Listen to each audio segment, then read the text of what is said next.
provided more than 50 hours of convention coverage. But by 1996, that had dropped to 12 hours. This year, it's likely to shrink to a third of that. We all walked away from the 96 convention saying it's really never going to be this way again. I think what's happened, Terry, is that the conventions themselves have changed. There's less at stake. It's no longer a nomination process. It's really a coronation. Andrew Hayward, president of CBS News, argues that the reduced network coverage is the result of the lack of anything approximating real news.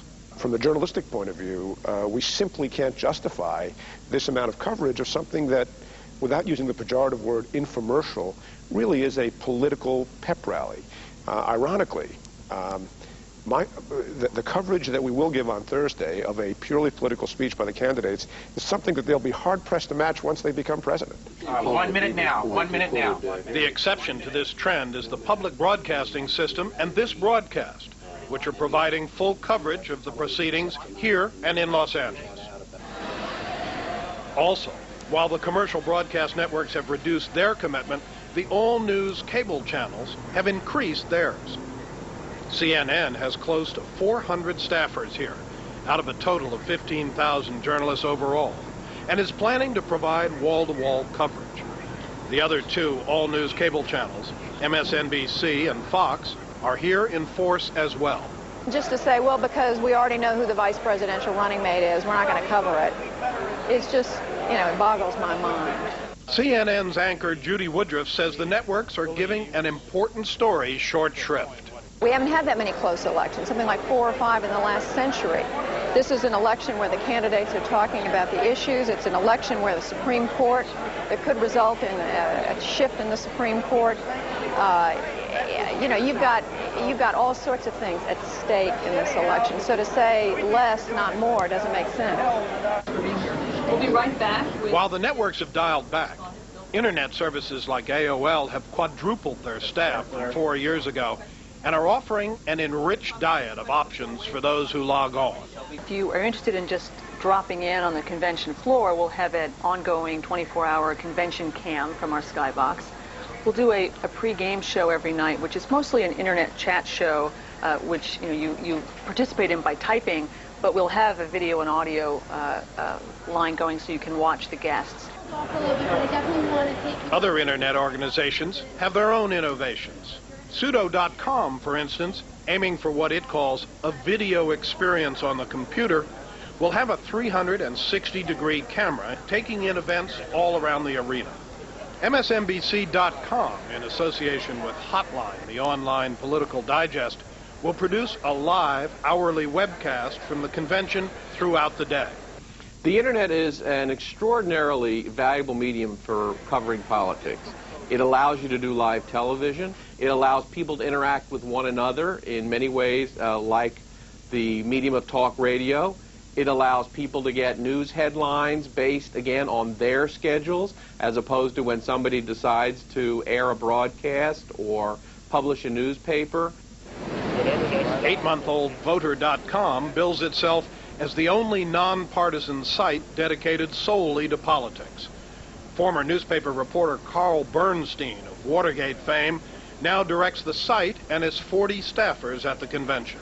We are the beneficiaries of the cutting back by the networks in their political coverage and in fact, we have more coverage about politics than newspapers do. Again, because we don't have that limitation of space. We have infinite space. And there are infinite web offerings. Some appeal to niche audiences of political junkies, while others, like AOL and MSNBC.com, hope to build a mass following with their streaming audio and video, live polls, and chats. Meanwhile, the Republican Party, which has taken 6 weeks to build this temporary media village and wire it with miles of cable for news outlets, is also taking its message directly to the voters. The so-called virtual convention enables people to become .com delegates at home, communicating with real delegates on the floor. Many television viewers are tuning in to discover that the broadcast networks are tuning out. They're devoting between 3 and 5 hours of coverage to the conventions this week. And many viewers say they now believe what they see on their computer more than what they see on their television. A recent study by the Pew Research Center for the People and the Press found that Internet users find news websites more credible than their parent organizations. ABCnews.com, now staffed by veteran broadcasters such as Sam Donaldson, is, for example, more believable than ABC television news, according to the study. At a panel discussion here in Philadelphia yesterday, network representatives and political figures debated the role and responsibilities of the broadcast operations. The networks ought to cover 4 hours a night, 4 times a week for both conventions, and if they lose money, they ought to take their lumps. There's a suggestion here that the American people are out there wandering around in some kind of intellectual wasteland, unable to make a decision about what's of interest to them and how they're going to find their way to where they're going to see coverage of what is going on in the convention. And the whole public service question that we put before them, it becomes like state television. You can only get one thing, which would be wall-to-wall convention coverage for the week on all the networks. NBC anchor Tom Brokaw maintained that his network's cable arm, MSNBC, is providing comprehensive coverage. But media critic Alex Jones, director of the Shorenstein Center at Harvard University, argued that the networks are still the most widely available source of news. I think for the 3 networks to abandon this as an important event, now call it a news event or not, I don't think that's really the issue. It seems to me that the major networks have an obligation, notwithstanding the news value alone, to get involved, to put it on the air, to take the time. But network executives remain unapologetic. 4 years from now, they say, their coverage may be reduced to the acceptance speech alone.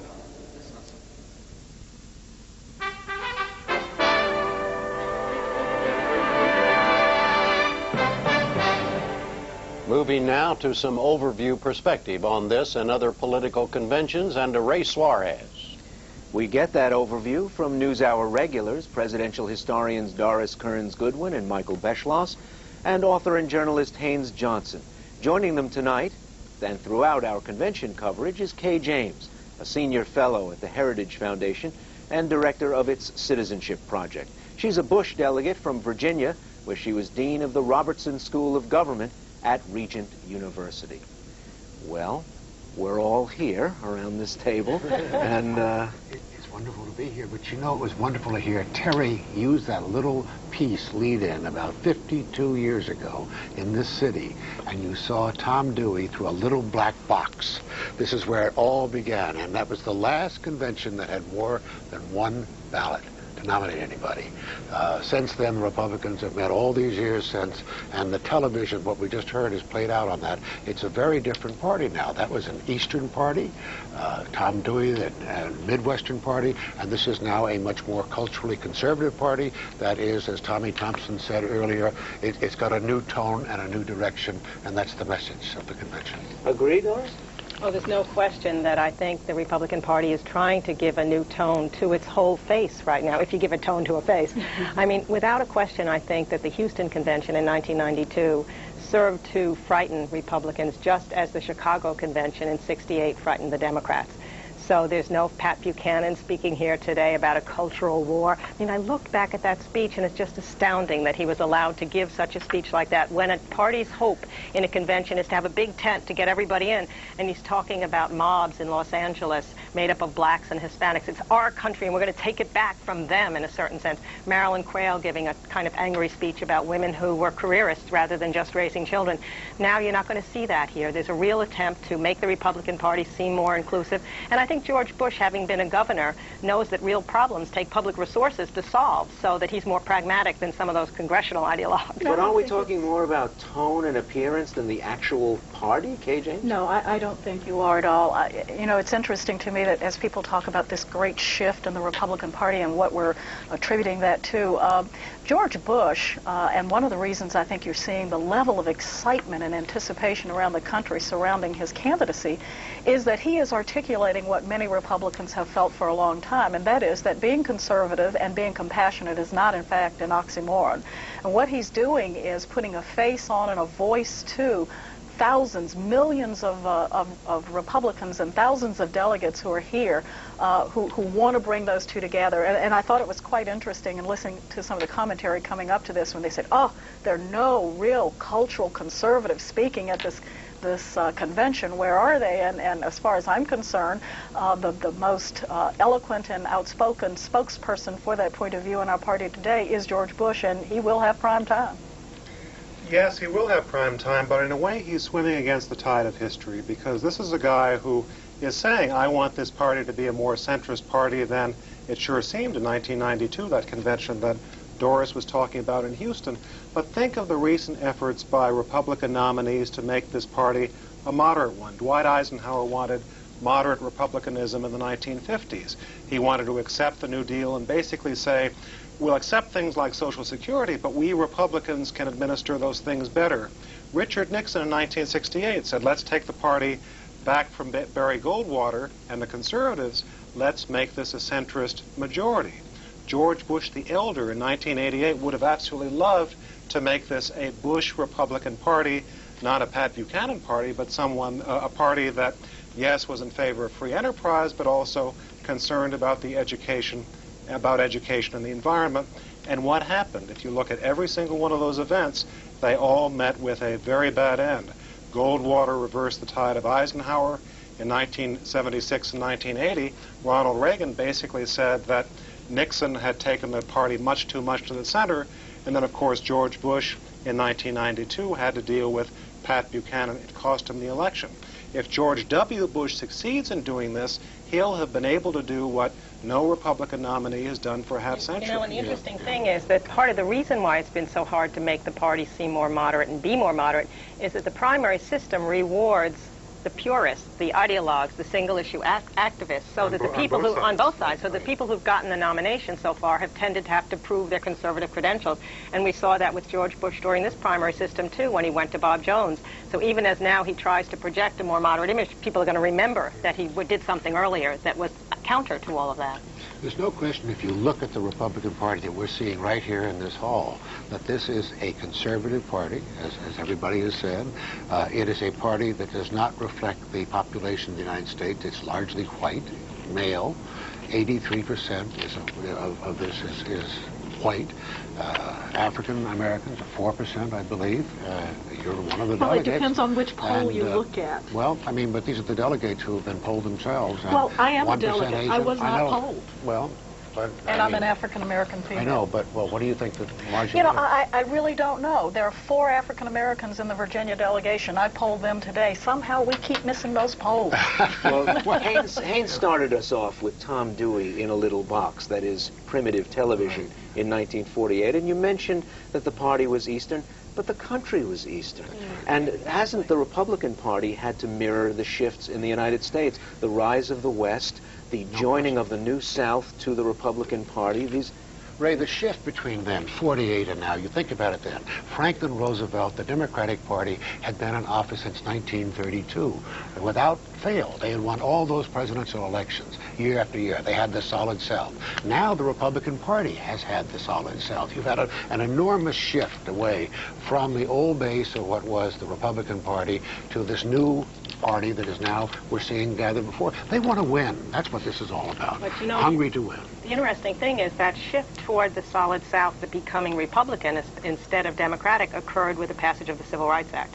I mean, when Lyndon Johnson signed the Civil Rights Act of '64, ending segregation legally in the South, he predicted that the Democratic Party would lose for a generation in the South. It opened the door to the Republicans. Then demographics meant more people were in the South, more money was in the South, so what used to be the liberal establishment in the East was just overwhelmed by the South, and it became the new base of the party.